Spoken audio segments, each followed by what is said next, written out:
Hey guys, it's Amber. So today I'm going to talk about managing my YouTube channel. So when I was planning out this month's video, I asked some of you guys on Instagram what kind of videos you'd like to see.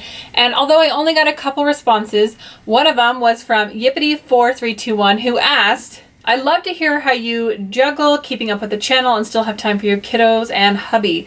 She said she wants to start her own channel, but she's intimidated by it. So this video is for you and for all those people who have been wanting to start a channel or thinking about it. I'm just going to share with you some of my tips and tricks, some of the behind the scenes things that goes on, some things you should know before starting it, and just kind of what to expect overall. Now, something this video is not. This video is not how to gain subscribers quickly. This is not how to make money on YouTube. This is not advice on all the best equipment to buy. So if you're looking for that kind of advice, probably want to look somewhere else because I'm not a huge channel. I don't make a lot of money on YouTube. I don't know how to tell you how to get wonderful sponsorships and get on all the PR lists. That's not what this video is about. This is for people who want to start a YouTube channel and those people who are looking at doing this for a hobby. So if that is you, then I'd love to have you join me, or if you're just interested on how does she do all this? How does she balance all these things? If you're interested on what my tips and tricks are, then just keep watching. So the first thing I want to start out with is that YouTube has changed. When I started YouTube, I was not very serious about it. I just did a video here and there. And at that point, if I would have put more into it, I probably could have grown my channel quicker and have a bigger following than I do now.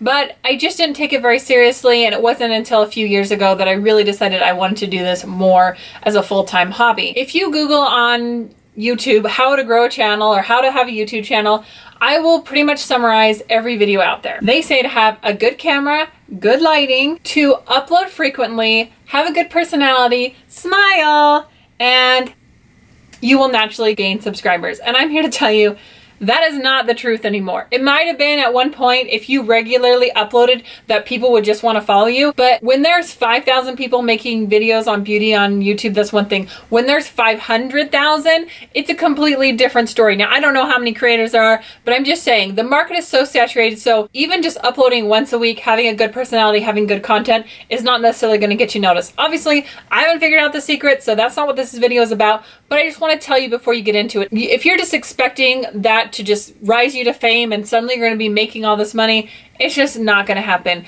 And for having 12,000 subscribers, having anywhere between 200 to 500 views on a video, I make like 50 bucks a month off YouTube. I will be completely honest. I don't make much. I actually don't even make enough to support my own YouTube channel. I actually end up spending more a month on my YouTube channel than I actually make. But that is a whole different story, which we might get into later. But I do want to start off with a few things that I feel like have helped me make enjoyable content, find some subscribers that I feel like do enjoy my content, and what has helped me with juggling my schedule and how I make time to do everything I need to do. The first thing I would suggest is a typical one. It is good lighting. Whether you're in front of a window or you get a tree lamp from Walmart and put daylight bulbs in it, or you invest in a ring light, you do need to have good lighting. I know with me, I have a hard time watching videos if it's dimly lit. It's just something about it that the colors don't look as vibrant. Whatever tutorial or whatever you're trying to do is not going to look as good. Even if you're just having a story time channel, whatever your channel is, just make sure your videos are well lit. Second is you do need something to film on. And if you're just starting out, you can just film on your phone or iPhone.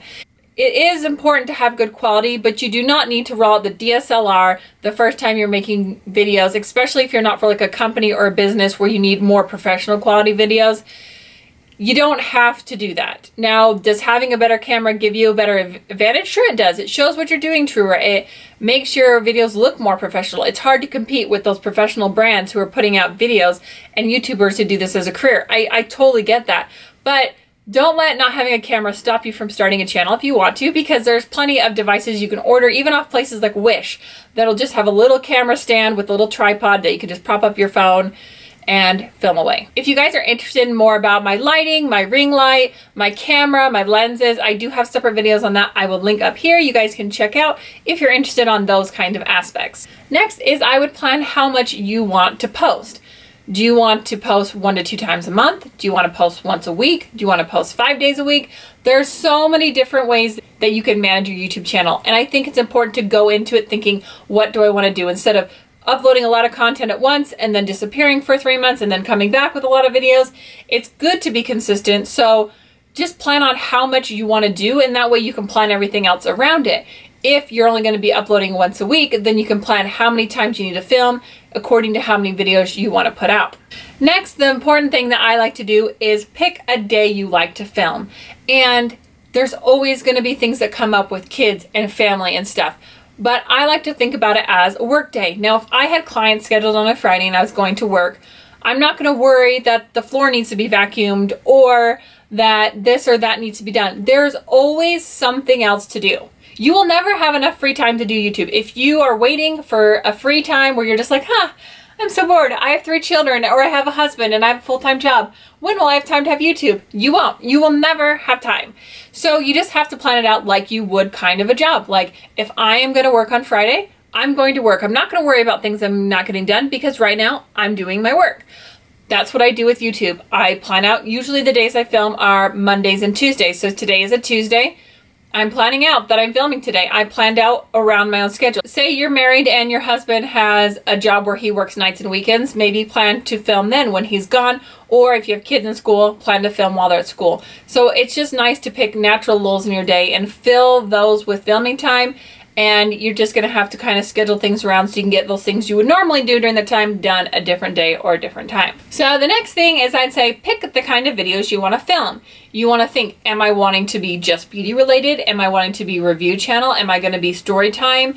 What type of videos do I want to have? Do I want to do fitness, lifestyle? Do I want to do a broad genre of videos? Do I want to specialize in only high-end products? You kind of have to think, what is your niche? What is the things that you feel like you know a lot about? And if you don't know a lot about any of them, that doesn't mean you can't have a video channel, because I feel like having someone who's maybe an unexperienced makeup user saying, hey, as someone who doesn't know a lot about makeup, this is my opinion, that's still valuable, because let's be honest, most of the people buying makeup are uninformed consumers. So it's important to say, hey, if I don't know much about makeup and this is how it works for me, might be how it works for you. I always like to think about my audience. What is my target audience? What kind of videos do I like to watch? Now, my audience is from ages 20 to 60.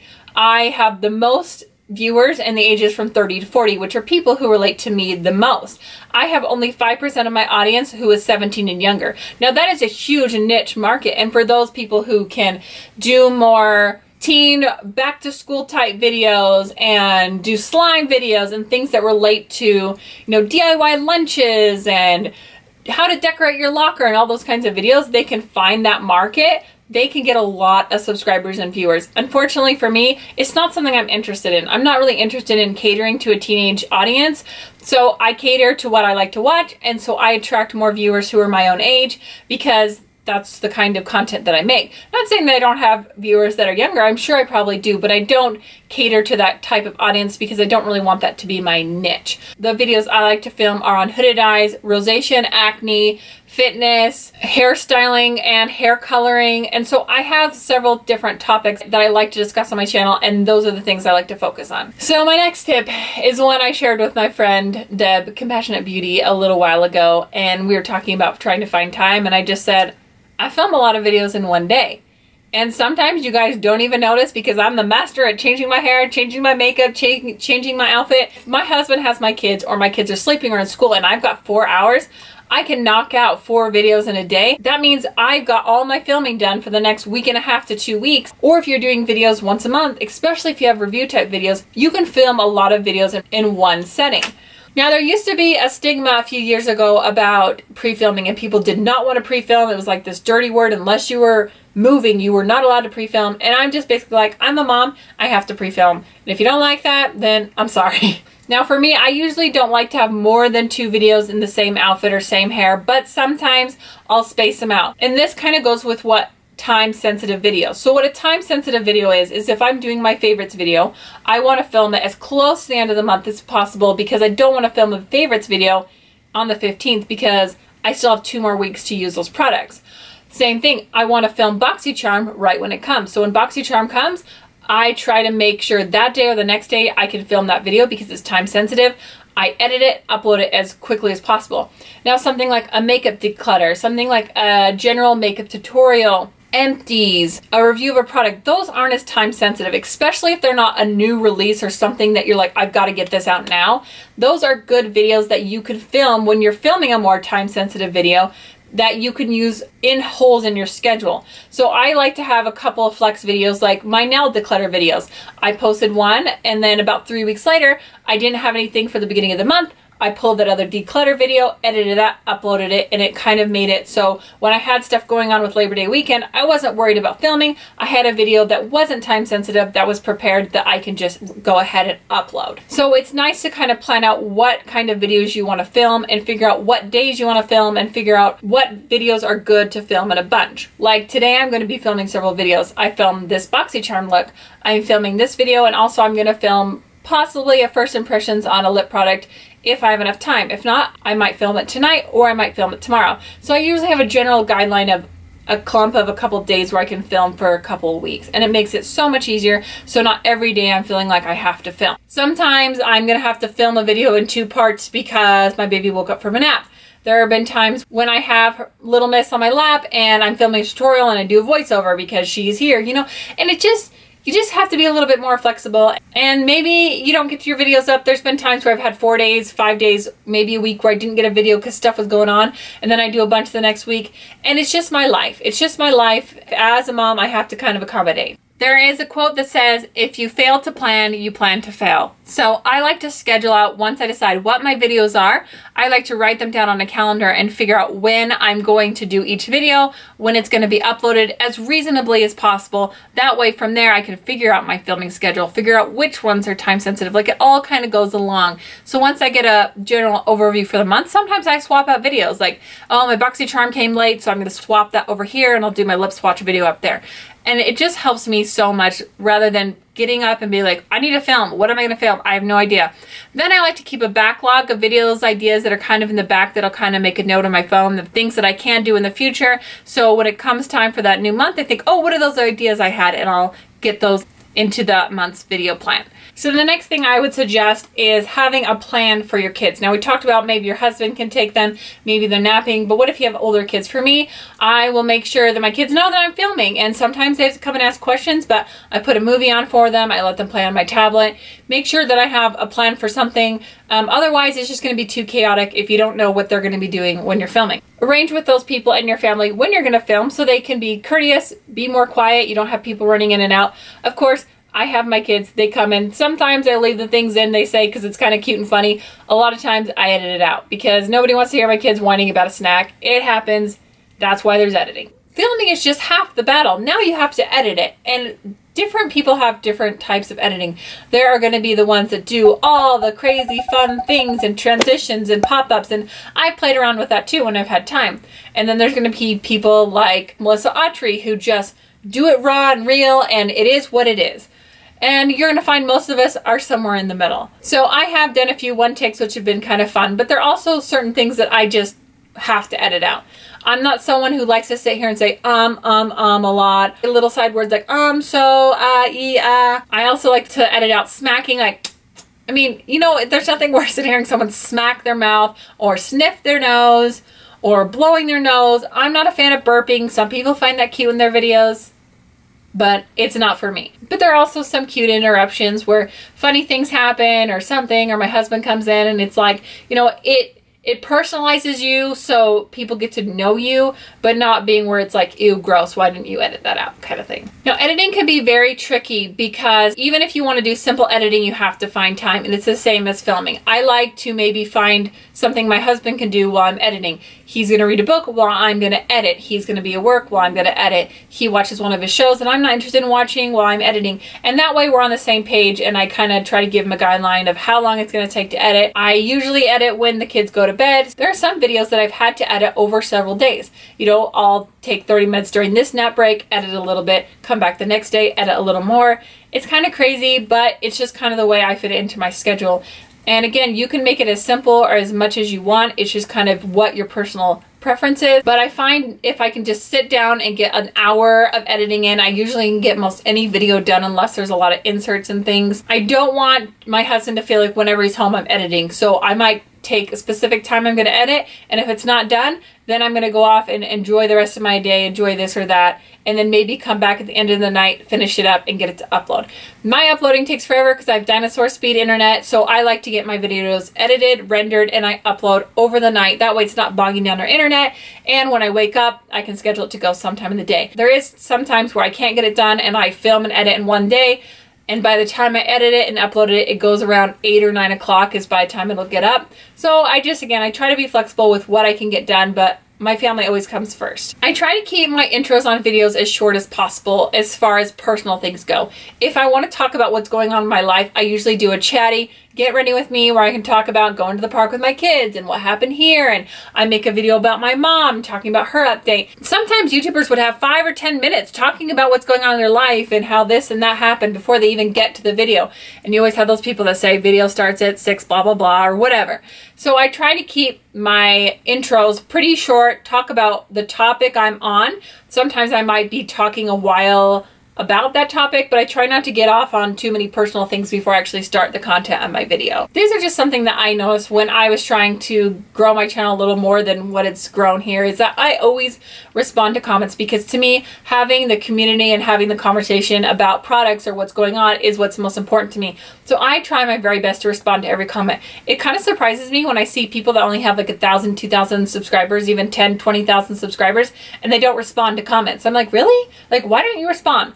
And I'll just take time here and there, like I'm waiting to pick up my kids from school, I'll open up my browser, respond to comments. You know, I'm waiting for my husband to do this or that, I'm sitting in the car going somewhere, I respond to comments. So I just find little lulls of time where I can respond, where I wouldn't be doing anything normally, but I try to not be on there all the time because I want to focus on my kids, my husband during the day. But when there's times where there's nothing else I'd really be doing right then, I try to find little blips where I can just hurry and respond to a bunch of comments, because I just find that it gives better social interaction, and I know when someone responds to my comment, it makes me want to watch their videos more than if they just ignore everything I write. And lastly, promote your channel, but don't spam. Okay, I can't stress this enough. Yes, you can grow several thousand subscribers by spamming everyone's video. Hi, I just saw your video. It is so cute. I love your channel. I just subscribed. Would you like to check out my channel and maybe subscribe too? Have a nice day. Like, I know you want to grow your channel. I want to grow mine. Everyone wants to.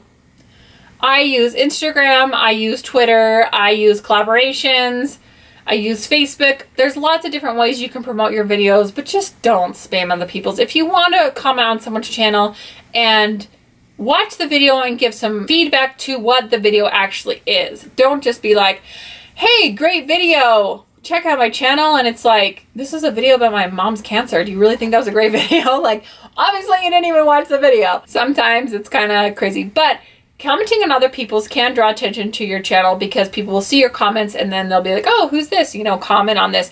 But try to comment on something about the video instead of just commenting a random comment about yourself. Because trust me, nobody likes spam comments. And for one last bonus thing, I said I was the end, but I'm gonna add one more, is don't be too harsh on yourself about being professional. I know with my videos, I'm such a hard critic. I always see everything wrong with my videos. There was a weird hair out of place. My bra strap is showing in like 50% of my videos. I've got, you know, a clump of highlighter that wasn't blended. There are a few things I will not go for. Like, I mean, if you had something hanging out of your nose or in your eye boogies, or you had like stuff in your teeth, I mean, those are means in my book to refilm. Like, you just throw that stuff right out. But there are a lot of times that you can re-edit videos, edit around things. And yeah, I've had some videos where things weren't perfect, but my viewers have always been so kind to me that if I'm like, hey guys, sorry about that, they're like, yeah, I remember, you're a real person, things happen. So don't be too hard on yourself. It's hard to compare your videos to these professional YouTubers that have perfect equipment, perfect backdrops, perfect lighting, and it's hard to feel like you can't do YouTube because you'll never be as good as them. But don't let that discourage you. Just start where you are, just make videos about what you like, and most of all, don't forget why you're doing it. If you're doing it because you want to be famous and make money, you're doing it for the wrong reasons. If you're doing it to make connections with other people because you enjoy it and you want to talk about makeup because it's something you love, or whatever else it is that you want to start your channel about, that's the right reason. I hope you guys enjoy this video. Don't forget to subscribe, and I'll see you guys next time. Bye!